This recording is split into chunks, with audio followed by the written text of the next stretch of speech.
Depression একেকজনের কাছে একেক রকম।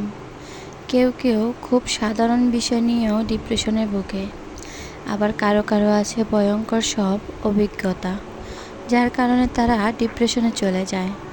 পরিস্থিতি, সমাজ আর খুব কাছের মানুষ দ্বারাই ডিপ্রেশনের শুরু হয়। জীবনের কঠিন সময়গুলো যারা একা একাই কাটায়, তারাও একসময় ডিপ্রেশনে ভোগে। আমরা যতই স্ট্রং থাকার চেষ্টা করি না কেন, তবুও আমাদের সাহস দেওয়ার জন্য, পাশে থাকার জন্য, ভালোবাসার জন্য কাউকে না কাউকে দরকার।